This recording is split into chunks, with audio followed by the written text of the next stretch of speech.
Hello बच्चों, कैसे हैं आप लोग। मैं गीता कुमारी अपने इस क्लास माय एजुकेटेड इंडिया में आप सबका स्वागत करती हूँ। ठीक है बच्चों, हम लोग एक नया क्लास शुरू किए हैं हिंदी व्याकरण का, है ना। आज हमारी दूसरी क्लास है ना। इससे पहले हम लोग एक क्लास देख चुके हैं। यदि आप लोग उस क्लास को नहीं देख पाए हैं तो प्लीज प्ले लिस्ट पे जाके जरूर देख लीजिए। ठीक है, आज हमारा दूसरा क्लास है और आज का हमारा टॉपिक है वर्ण और वर्णमाला। यानी कि वर्ण क्या है, किसे कहते हैं, और वर्णमाला किसे कहते हैं, इसके बारे में हम आज की क्लास में पढ़ेंगे। ठीक है, तो चलिए हम अपना क्लास शुरू करते हैं कि वर्ण क्या है और वर्णमाला किसे कहते हैं।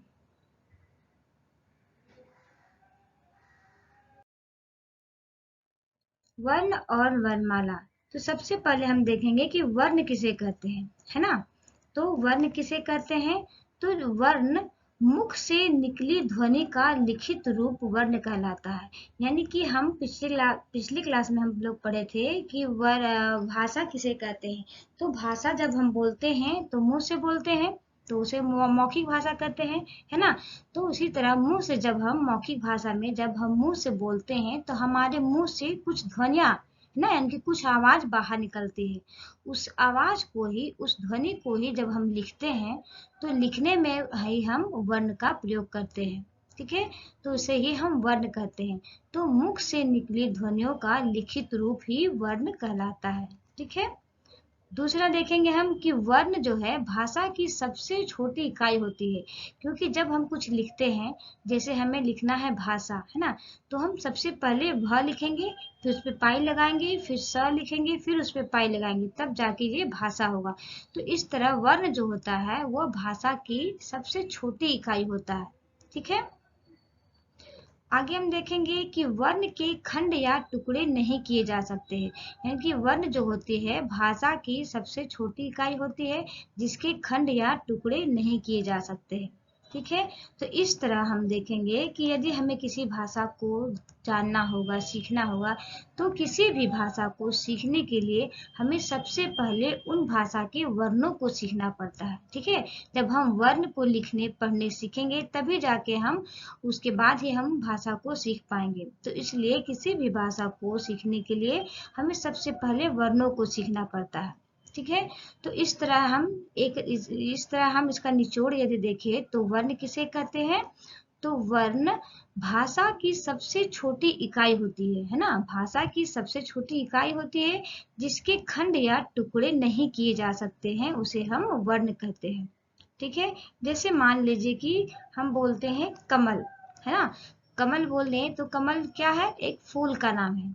ठीक है, और कमल को लिखने के लिए हमें क, म और ल, ये तीन वर्णों की आवश्यकता होती है। ठीक है, तो ये क है, म है, ये ल है, भाषा की सबसे छोटी इकाई है ना। क अलग एक इकाई हो गया, म अलग इकाई हो गया और ल अलग इकाई हो गया। इन तीनों को मिलाकर ही हम कमल शब्द बना सकते हैं। ठीक है, तो इसलिए हम कहते हैं कि वर्ण किसे कहते हैं, वर्ण है जो भाषा की सबसे छोटी इकाई, जैसे क हो गया, है ना, एक इकाई हो गया, म हो गया, ल हो गया, तो भाषा की सबसे छोटी इकाई को ही वर्ण कहा जाता है और इसके हम अलग से टुकड़ा नहीं कर सकते हैं।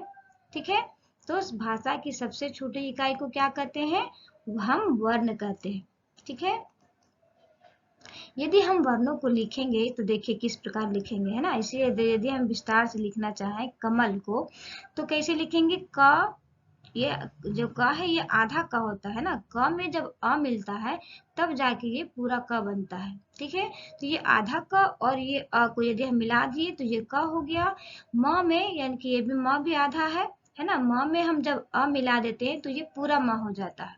उसी तरह ल भी आधा ल होता है ना। तो ल में यदि अ मिल जाता है तो ये पूरा ल बन जाता है। तो इस तरह हम यदि कमल को विस्तार से लिखना होगा हिंदी व्याकरण के में तो हम इसे इस तरह लिखेंगे, है ना। क जोड़ अ जोड़ म जोड़ अ जोड़ ल जोड़ अ, तो ये हो गया कमल और कमल का विस्तारित रूप हो गया।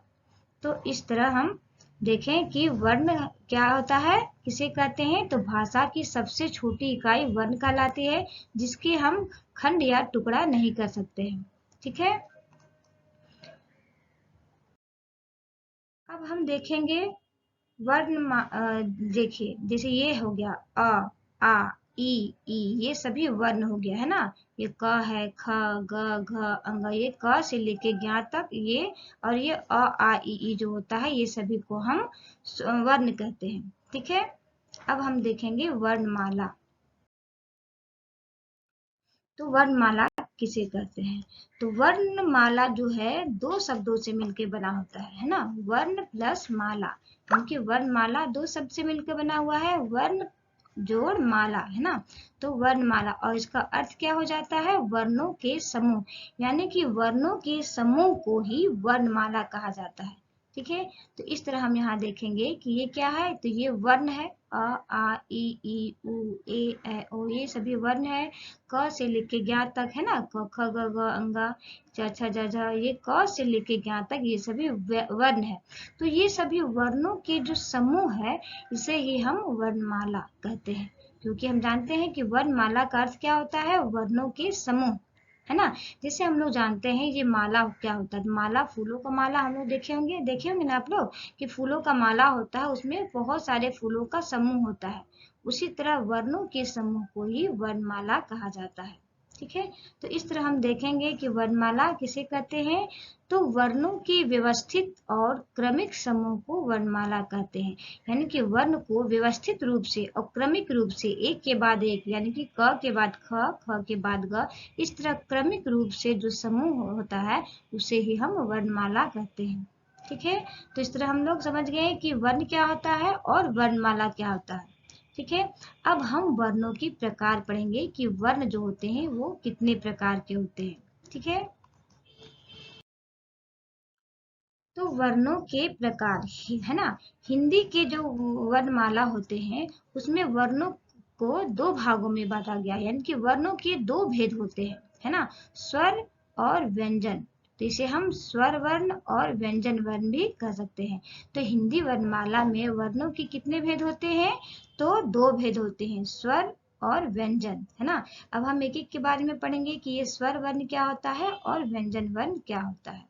तो स्वर वर्ण किसे कहते हैं, स्वर वर्ण जिन वर्णों का उच्चारण बिना किसी रुकावट के स्वतंत्र रूप में होता है उन्हें स्वर कहते हैं। ठीक है, तो स्वर क्या होता है, जिन वर्णों की जब हम उच्चारण करते हैं तो बिना किसी रुकावट के हम स्वतंत्र रूप से आसानी से, बहुत ही आसानी के साथ उसका उच्चारण कर सकते हैं, तो उन वर्णों को स्वर कहा जाता है ना। जैसे देखते हैं हम अ, आ, ई, उ, री, ए, ओ, अंग, अह, ये सभी क्या है, ये सभी स्वर वर्ण है ना।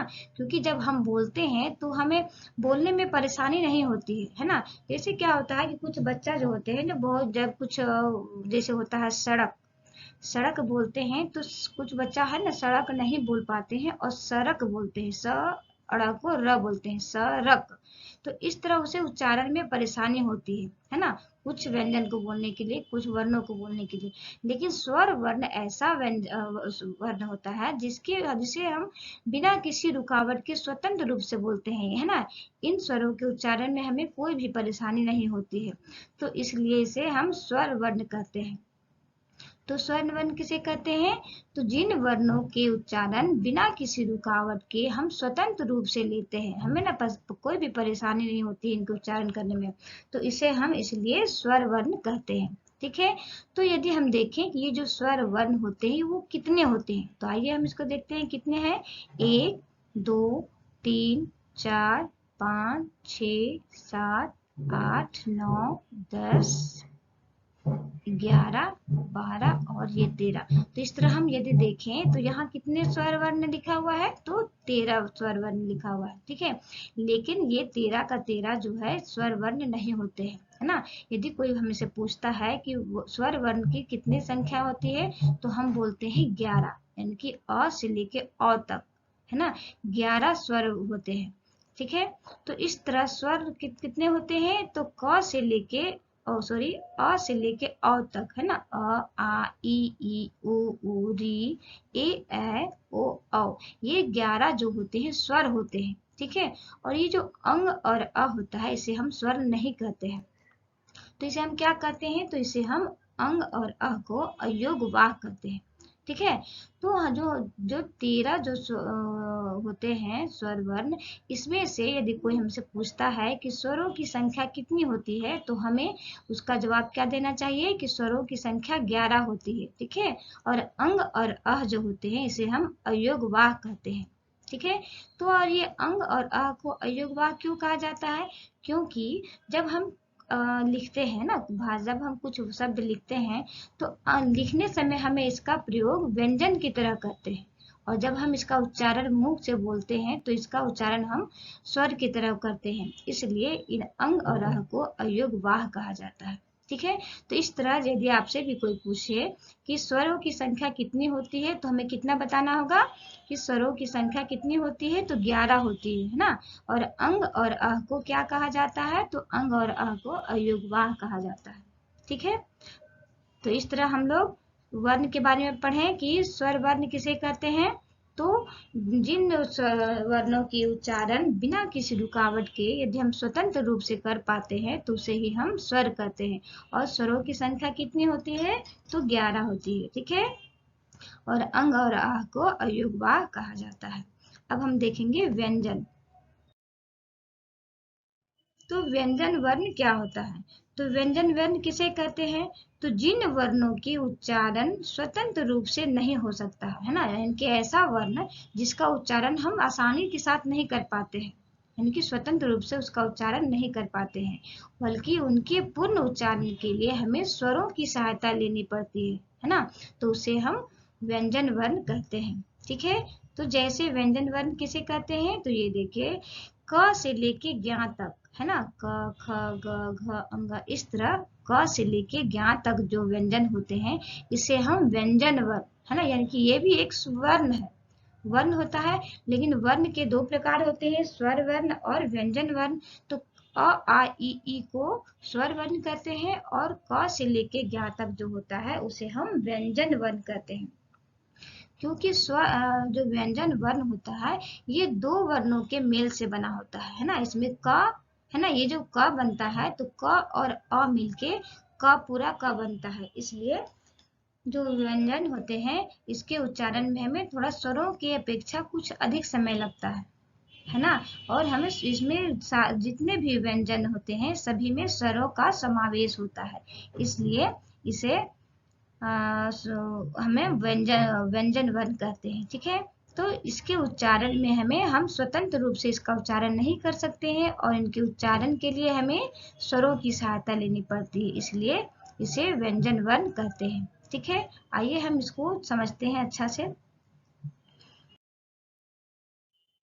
कि व्यंजन वर्ण क्या है, तो जिन वर्णों के उच्चारण स्वतंत्र रूप से नहीं हो सकता है, नहीं ले सकते हैं, उसके पूर्ण उच्चारण के लिए हमें स्वरों की सहायता लेनी पड़ती है ना, इसलिए इसे व्यंजन वर्ण कहा जाता है। अब हम देखेंगे कि व्यंजन वर्ण जो होता है इसमें कि कैसे इसमें मतलब स्वर का समावेश होता है, ठीक है। तो देखते हैं जो जितने भी व्यंजन होते हैं उसमें अ छिपा हुआ होता है ना।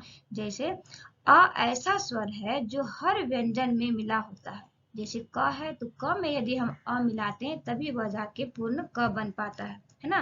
तो पहले से वो आधा क होता है, आधा क में यदि हम अ मिलाते हैं तब जाके वो पूरा क बन पाता है। तो इसलिए कहा जाता है कि अ ऐसा स्वर है जो हर व्यंजन में मिला होता है, इसकी अलग से कोई मात्रा नहीं होती है, ठीक है। जैसे कि मान लीजिए देखिए हमें लिखना है कमल, है ना, तो कमल लिखने के लिए हमें जैसे क जो है पहले से आधा होता है, और आधा क में जब हम अ मिलाते हैं तब यह जाके पूर्ण क होता है, तो यह एक व्यंजन बनता है। तो इस तरह हम कमल लिखेंगे तो क जोड़ अ जोड़ म जोड़ अ और ल जोड़ अ लिखेंगे तब जाके ये कमल पूर्ण होगा, ठीक है। इस तरह हम कह सकते हैं कि जितने भी व्यंजन होते हैं सभी में स्वरों का समावेश होता है, ठीक है। तो हम क्या कह सकते हैं कि अतः आ सभी व्यंजनों के साथ बोले या लिखे जाते हैं। ठीक है, अब हम व्यंजन के बारे में थोड़ा और विस्तार से पढ़ेंगे। ये जो व्यंजन होता है, हम जानते हैं कि ये क से लेके ज्ञ तक क्या होता है, व्यंजन कहलाते हैं। ठीक है, तो ये जो क से ज्ञ तक व्यंजन होते हैं, उसमें से भी अलग अलग प्रकार के व्यंजन होते हैं, है ना। व्यंजन को भी अलग अलग प्रकार में बांटा गया है। तो आइए हम देखते हैं, ये जो क से लेके म तक है ना, जो 25 व्यंजन होते हैं उसे हम स्पर्श व्यंजन कहते हैं, है ना। क ख ग घ अंगा च छ ज झ इया ट ठ ड ढ न त थ द ध न प फ ब भ म। तो इस तरह हम ये देखते हैं कि ये जो 25 वर्ण है, 25 व्यंजन है, इसे हम स्पर्श व्यंजन कहते हैं। ठीक है, और इसके अलावा जो य र ल व होता है ना, जैसे य है, र है, ल है, व है, इसे हम कौन सा व्यंजन कहते हैं, तो इसे हम अंत अस्त व्यंजन कहते हैं। ठीक है, तो इस तरह हम देखें कि स्पर्श व्यंजन कितने होते हैं, तो 25 होते हैं, है ना। स्पर्श व्यंजन 25 होते हैं, क से लेकर म तक, इसे हम स्पर्श व्यंजन कहते हैं। और य, र, ल और व, ये जो 4 व्यंजन होते हैं, इसे हम अंत अस्त व्यंजन कहते हैं। ठीक है, और उसके बाद ये जो स होता है, तालब श, मूर्धनी श, दंती स और ह, इसे हम कौन सा व्यंजन कहते हैं, तो इसे हम ऊष्म व्यंजन कहते हैं, है ना। क्योंकि जब हम इसका उच्चारण करते हैं तो हमारे मुंह से जो ध्वनि निकलती है वह ऊष्म होती है, यानी कि कुछ उसमें गर्माहट होती है। इसलिए हम तालब स, मूर्धनी श, दंती स और ह को ऊष्म व्यंजन कहा जाता है। ठीक है, तो ऊष्म व्यंजन कितने होते हैं, तो 4 होते हैं। ठीक है, तो अब इसके बाद जो और कौन सा वर्ण व्यंजन बच रहा है, तो छ, त्र और ज्ञ और ये श्र, ये 4 व्यंजन जो होते हैं इसे हम संयुक्त व्यंजन कहते हैं। कौन सा व्यंजन कहते हैं, संयुक्त व्यंजन। क्योंकि ये जो 4 वर्ण व्यंजन होते हैं, ये 2 व्यंजन के मेल से बनते हैं, है ना। 2 व्यंजन के मेल से बनते हैं, इसलिए इसे हम संयुक्त व्यंजन कहते हैं। ठीक है, तो इस तरह हम लोग समझ पाए कि स्वर्ण क्या होता है और वर्णमाला क्या होता है। ठीक है, और वर्ण कितने प्रकार के होते हैं, कितने इसके भेद होते हैं, तो 2 प्रकार के वर्ण होते हैं, स्वर वर्ण और व्यंजन वर्ण। ठीक है, और स्वर के बारे में भी हम लोग समझे कि स्वर जो है 11 होते हैं और अंग और आह को अयोगवाक कहते हैं। और उसके बाद व्यंजन होता है, और व्यंजन के बारे में भी हम लोग पढ़े, और व्यंजन को कितने कितने भागों में बांटा गया है। व्यंजन, स्पर्श व्यंजन ना, व्यंजन को भी अलग अलग प्रकार होते हैं, स्पर्श व्यंजन, अंतःस्थ व्यंजन, ऊष्म व्यंजन और संयुक्त व्यंजन, है ना। और इस तरह स्पर्श व्यंजन कितने होते हैं, तो 25 होते हैं। और 4 अंतःस्थ व्यंजन होते हैं, य, र, ल और व को अंतःस्थ व्यंजन कहा जाता है ना। और 4 ऊष्म व्यंजन होते हैं, तालब श, मूर्धनी श, दंती श और ह, ये 4 ऊष्म व्यंजन होते हैं। और 4 संयुक्त व्यंजन होते हैं। और संयुक्त व्यंजन से क्यों कहा जाता है, क्योंकि ये 2 व्यंजन के मेल से ये बनते हैं, इसलिए इसे हम संयुक्त व्यंजन कहते हैं। ठीक है, तो आज की क्लास में हम लोगों ने इतना कुछ सीखा है, समझा है। ठीक है, मैं उम्मीद करती हूँ कि आप लोगों को समझ में आई होगी मैं जो भी बता रही हूँ। ठीक है, नेक्स्ट अगले क्लास में हम लोग पढ़ेंगे वर्ण के बारे में, स्वर के बारे में और व्यंजन के बारे में विस्तार से पढ़ेंगे। ठीक है, कि स्वर कितने प्रकार के होते हैं उच्चारण की दृष्टि से, और व्यंजन कितने प्रकार के होते हैं, इसको भी हम अगली क्लास में विस्तार से पढ़ेंगे। आज के लिए बस इतना ही। ठीक है, धन्यवाद बच्चों।